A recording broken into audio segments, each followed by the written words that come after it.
Hello everyone, I welcome you all in Vision Log. Today I will start a new topic, stage of state formation in। हम देखेंगे ancient India में जो stage जो form होते हैं, state का जो ओरिजिन होता है उसके क्या-क्या स्टेज रहते हैं।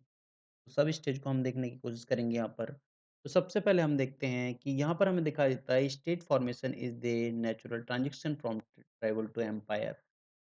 एक ट्राइबल सोसाइटी जो किस पे डिपेंड थी? जो हंटिंग के ऊपर डिपेंड थी। का पूरा काम क्या था? हंटिंग। वो धीरे-धीरे, धीरे-धीरे हमारी कन्वर्ट होती है एग्रीकल्चर सोसाइटी में और यहाँ पर जो ट्राइबल सोसाइटी थी, यहाँ पर लोग क्या थे? लोग इंडिविजुअल बिलीव करते थे। मतलब इंडिविजुअल नीड के लिए ही एक या फिर मान सकते हैं एक बहुत छोटी-सी फैमिली की नीड के लिए ही डिपेंड रहते थे। यहाँ पर सिर्फ़ उसका वही काम था। तो उनकी नीड को फुलफ़िल करना और आगे बढ़ना। तो ये हमारी ट्राइबल सोसाइटी थी। स्टेबल नहीं थी ये। क्यों? क्योंकि आज हमने यहाँ पर हंटिंग की, कल यहाँ पर हंटिंग की, तो कोई भी हमारा फिक्स घर नहीं था। तो जब हंटिंग सोसाइटी हमारी कन्वर्ट होती है एग्रीकल्चर सोसाइटी में, एग्रीकल्चर में कन्वर्ट होने के बाद में यहाँ पे लोग एक छोटे-छोटे ग्रुप में तो रहने लगे, लेकिन वो कन्वर्ट होता है हमारा सेगमेंटरी स्टेट में। तो ये हमारे भर हमाए हमें यहाँ पर फुल फ्लेज स्टेट दिखाई नहीं देते। स्टेज मतलब एक छोटे-छोटे स्टेट, बहुत छोटे-छोटे स्टेट हमें यहाँ पर दिखाई देते हैं। एक खंडित अवस्था हम बोल सकते हैं। अलग-अलग टाइप से स्टेट थे जिनमें आपस में कोई ज़्यादा रिलेशन भी नहीं था, तो मतलब एक छोटे से स्टेट को चलाने तो इस टाइप में हमारे कन्वर्ट होते हैं स्टार्टिंग में। और वही चीज़ धीरे-धीरे जब उनके अंदर समझ डेवलप होती है, जब सभा और समिति का कांसेप्ट हमने देखा था, लोगों के अंदर जागरूकता या लोगों के अंदर इस चीज़ के लिए कि कौन होना चाहिए, क्या होना चाहिए, कैसे करना है हमें, क्या-क्या हमारी नीड है, कैसे हम उन चीज़ को फुलफ़िल कर सकते हैं, तो वो हमारे कन्वर्ट होते हैं रिपब्लिक। और जो हमारा रिपब्लिक है, वर्ल्ड का पहला रिपब्लिक हमें दिखाई देता है वैशाली, वैशाली। जो हमारा रिपब्लिक है, ये हमारा दिखाई देता है वर्ल्ड इंडिया के अंदर, वैशाली। और इसके अलावा हमारे अलग-अलग रिपब्लिक भी दिखाई देती है। रिपब्लिक का कांसेप्ट क्या था? रिपब्लिक का कांसेप्ट ये जो छोटे-छोटे सेगमेंटरी स्टेट थे, ये सेगमेंटरी स्टेट सब एक साथ आए। ये सेगमेंटरी स्टेट सब एक साथ आए अपनी मर्ज़ी से और उन्होंने एक ऑर्गनाइज़ेशन बनाया। मतलब एक साथ ऑर्गनाइज़ होते हैं और वो रिपब्लिक बनाते हैं। तो यहाँ पे ये लोग पार्टिसिपेट किए थे। जो छोटे-छोटे सेगमेंटरी स्टेट के थे, उनके लोग के पार्टिसिपेशन की वजह से यहाँ पे एक रिपब्लिक तैयार हुआ। इसका हेड कौन होता था? इसका हेड कोई सिम्बॉलिक नहीं था। हेरेडिटरी नहीं था, कोई फिक्स किंग नहीं था कि इसका यही होगा, नहीं। ये सब अपने अकॉर्डिंग एक रूल के बेस पे यहाँ पर क्या थे शासन करते थे, रिपब्लिक। और यही रिपब्लिक जब धीरे-धीरे कमज़ोर होने लगे और यहाँ पर किसी एक यहाँ पर छोटे-छोटे ही किंग थे, यही किसी किंग की पावर ज़्यादा हो गई, कोई ज़्यादा पावरफुल हो गया, पावर बढ़ती गई उसकी, पावर बढ़ने के पीछे एक्सपेंशन था, उसने आस-पास के राज्यों को एक्सपेंस किया, एक्सपेंस करने का तरीका क्या हो सकता है? वॉर भी हो सकता है और दूसरा तरीका था मैरेज।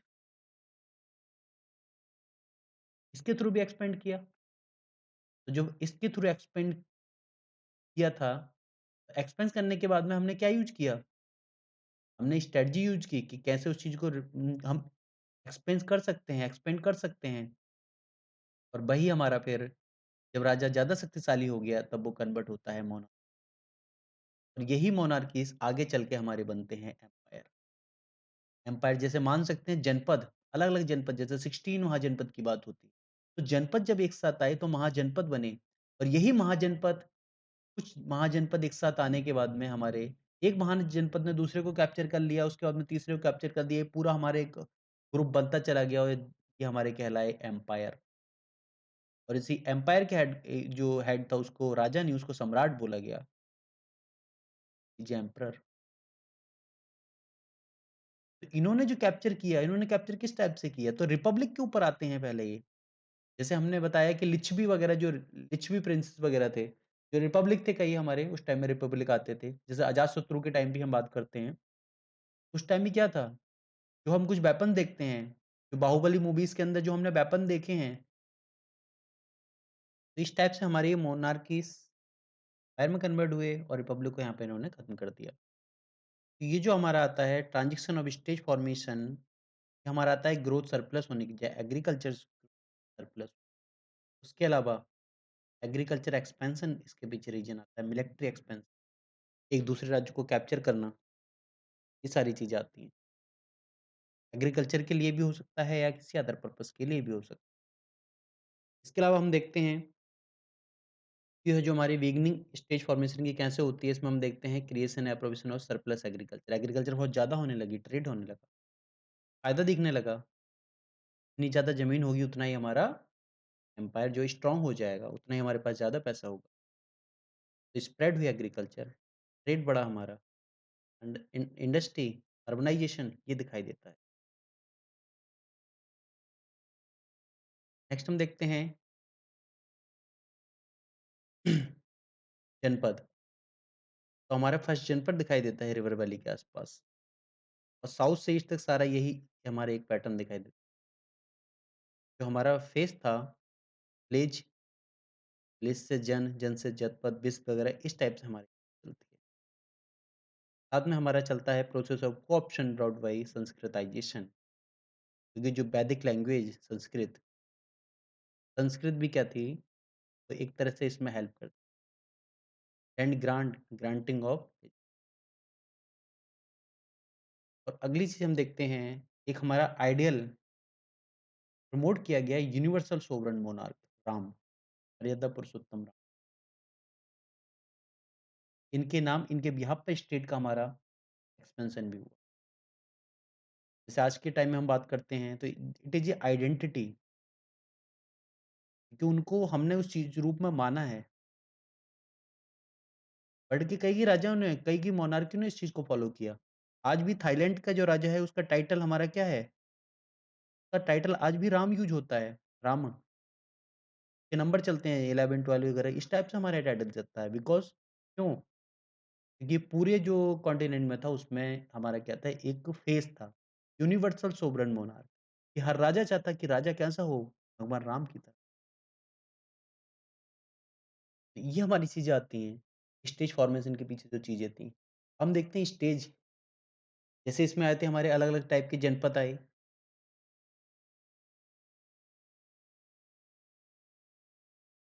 तो हम स्टेज देखते हैं फर्स्ट स्टेज क्या था? तो फर्स्ट स्टेज था हमारा ट्राइबल मिलिट्री डेमोक्रेसी। जो ट्राइबल फॉर्म थी, ट्राइबल मिलिट्री फॉर्म थी वो डेमोक्रेसी में कन्वर्ट होती है यहाँ पर। सेकंड स्टेज में हम देखेंगे breakup of the tribal polity जो ट्राइबल पॉलिटिक्स थी वो टूट जाएगी, खत्म हो जाएगी सेकंड स्टेज में। उसके बाद में जब ये पॉलिटिक्स खत्म हो जाएगी तो क्या होगा? जो हमारी जो मेन स्टेट की पॉलिटिक्स थी वो इसको कैप्चर कर लेगी। तो यहाँ पर क्या होगा थर्ड स्टेज में formation of full fledged state दिखाई देता है। अब उसके अंदर भी क्या था जो लोग थे, जो लोगों ने चूज़ किया था, यहाँ पे लोगों का ये चूज़ करने का इरादा जो आता था हमारे यहाँ पे, इसमें क्या होगा इस चीज़ को इग्नोर किया जाएगा और क्या होगा ब्यूरोक्रेसी सेंट्रलाइज़ेशन। मतलब जो पावर है वो एक जगह आके हमारी ठहर जाएगी किंग के पास, किंग और उसकी ब्यूरोक्रेसी मंत्री मंत्रिपरिषद।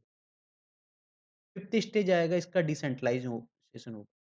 जब एक बड़ा एम्पायर टूटता है, तो छोटे-छोटे अलग-अलग टुकड़ों में बँट जाता है। तो यहाँ पर जो लोग ताकतवर होते हैं और जो लोग इम्पोर्टेंट होते हैं, जिनका इन्फ्लुएंस होता है जनता के ऊपर, वो लोग क्या करेंगे वो डिसेंट्रलाइजेशन एडमिनिस्ट्रेशन यहाँ से स्टार्ट हो। अगला सिक्स्थ स्टेज में हम देखेंगे प्रोटो फ्यूडल पॉलिटिक्स। ये फ्यूडल फॉर्म में हमारा चला जाता है, फ्यूडल फॉर्म में। हम सबसे पहले स्टार्ट करते हैं फर्स्ट स्टेज, जिसे बोला गया है ट्राइबल डेमो। तो इसमें क्या था ट्राइबल असेंबलीज़ होती थी, मतलब जो-जो छोटे-छोटे ट्राइब्स ग्रुप थे, उनके बीच में सब लोग इकट्ठा होते थे और बातचीत करते थे।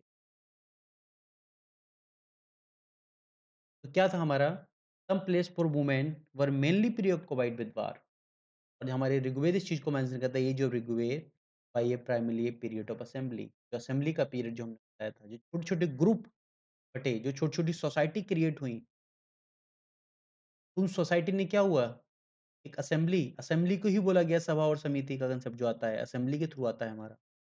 इसी पे हमारी स्टेज का फॉर्मेशन होता है। तो यही लोग एक साथ इकट्ठा होते हैं और इन लोगों की पॉलिटिक्स जो थी, उसमें क्या हुए, अब जो बराबर वाले राज्य से खतरा था या इससे खतरा था, जो भी था, इन्होंने अपनी मिलिट्री डेवलप की।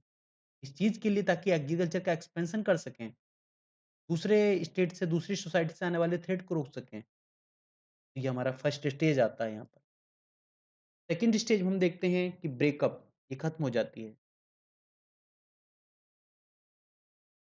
उसके पीछे रीज़न हम क्या देखते हैं?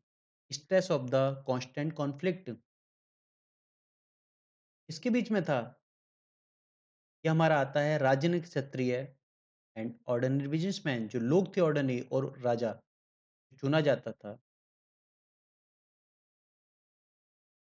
उनके बीच में ही कॉन्फ्लिक्ट हमें दिखाई देता है।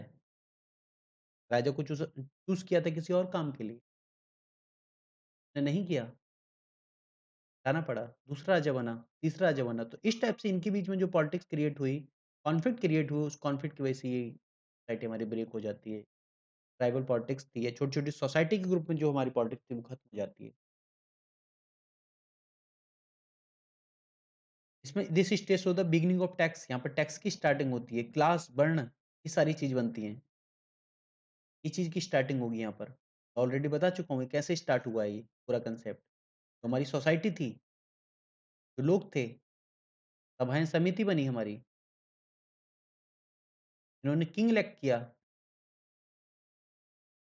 टैक्सेस स्टार्टिंग हुई इसकी नीड को फुलफिल करने के लिए। पूरे कामकाज चलाने के लिए हमारे वर्ण निकल के आए, क्षत्रिय आया, ब्राह्मण आया, सोसाइटी में फिर वैश्य निकला, शूद्र। तो इस टाइप से हमारी ये पॉलिटिक्स आती है इसमें। अगला थर्ड स्टेज हम देखते हैं, formation of full fledge state. यहाँ पर हमें दिखाई देता है फुल फ्लेज स्टेट।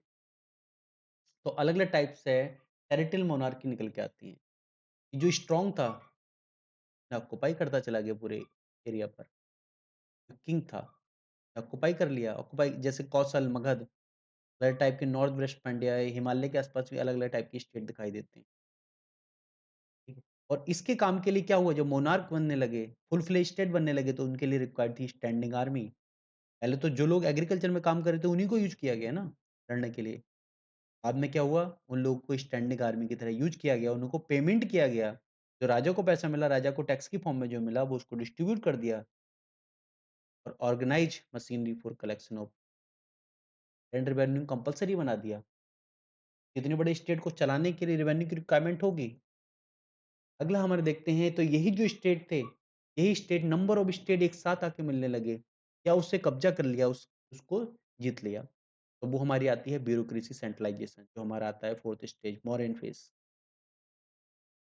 तो ये डिपेंड करती है हमारी expanding on economic activity of the state with help of अर्थशास्त्र ऑफ चाणक्य। चाणक्य के अकॉर्डिंग कि आपका एरिया कितना होगा, एग्रीकल्चर लैंड कितनी होगी, उससे जो मिलेगा उसी को आप प्रमोट कर सकते हो, उसी की हेल्प से। तो वो जो हमारी बेस चीज हो गई, और उस बेस चीज को रेवेन्यू को जनरेट करने के लिए हमारी ब्यूरोक्रेसी आती है यहाँ पर।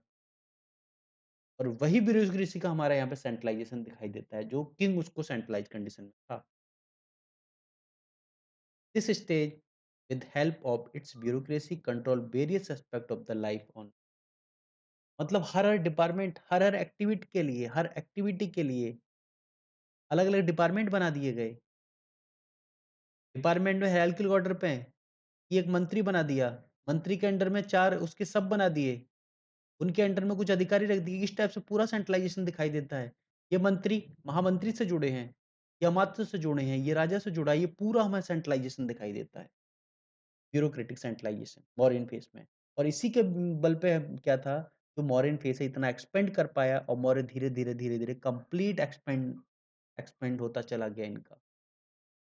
इसी बेस पे इन्होंने यहाँ पर आज किया, ठीक है, लेकिन यहाँ पे ऐसा नहीं कि यहाँ पर भी रेगुलर करते, यहाँ पर जो लोग थे, जो ब्यूरोक्रेसी थी, ब्यूरोक्रेसी इन्वॉल्व रहती थी, यहाँ पर ब्यूरोक्रेट, यहाँ पर ब्यूरोक्रेट, यहाँ पर अलग, और ये डायरेक्टली इससे कनेक्ट रहते थे। ये थी ब्यूरोक्रेसी सेंट्रलाइजेशन। अलग अलग प्रांत, जैसे उज्जैन आता है, तक्षशिला आता है, इस टाइप से वो कंट्रोल किए। अगला हमारा आता है डिसेंट्रलाइजेशन। जो एडमिनिस्ट्रेशन था, वो खत्म हो गया। जो सेंट्रलाइजेशन एडमिनिस्ट्रेशन था, वो खत्म हो जाएगा, बिकॉज ऑफ, क्यों खत्म होगा, क्योंकि जब बड़ा एक स्टेट, जो मौर्यन एम्पायर था, मौर्यन एम्पायर खत्म हुआ, छोटे छोटे टुकड़ों में डिवाइड होता चला गया मौर्यन एम्पायर। मगध, जो बिहार उत्तर प्रदेश का इलाका है, यहीं तक सीमित रह गया। बाकी इलाके धीरे धीरे जो भी मजबूत हुआ, जो भी वहां पे ब्यूरोक्रेट थे, उन्होंने अपने आप को इंडिपेंडेंट घोषित कर दिया।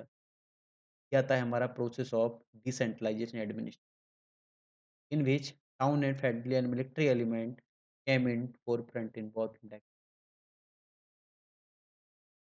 यहाँ पर हमें दिखा दीजिए partially neutralize by emphasizing on the divinity of king, divinity divine theory के अंदर मैंने बताया था। अगला आता है हमारा गुप्ता पीरियड, सिक्स स्टेज में बोला जाता है, प्रोटो फ्यूडल। तो ये जो हमारा गुप्ता पीरियड था, ये हमारा होता है period of proto feudal politics start हुई यहाँ पर। यहाँ पर एक किंग, उसके नीचे सामंत, इनको लैंड अलॉट हो गई। इन्होंने अपने छोटे को लैंड अलॉट कर ली, उन्होंने जागीरदार को कर दी। इस टाइप से हमारा पूरा एक सिस्टम बन गया। तो land granting now playing an important part in formation of the political structure, क्योंकि यही डिपेंड है, अगर पॉलिटिकल स्ट्रक्चर चलाना है तो इकोनॉमिक हेल्प चाहिए होगी और इसके लिए हमें क्या रेवेन्यू रेवेन्यू की रिक्वायरमेंट होगी इसके लिए हमें। रेवेन्यू कहाँ से मिलेगा? Land revenue. और दूसरा था हमारा ट्रेड। तो ट्रेड पे तो किंग का सीधा कंट्रोल था, लेकिन लैंड रेवेन्यू करने के लिए उसने अलग-अलग पार्ट में बाँट दिया, छोटे-छोटे टुकड़ों में बाँट दिया और उनके ऊपर क्या है प्रोटो फ्यूडल पॉलिटिक्स स्टार्ट हुई। सामंतवाद जिसे बोलते हैं, वो हमारी प्रथा स्टार्ट होती है। तो ये थी हमारी 6 स्टेज, 6 स्टेज, जो हमारे 6 स्टेज आते हैं, स्टेज फॉर्मेशन के, ये हमने देखे। Thank you everyone.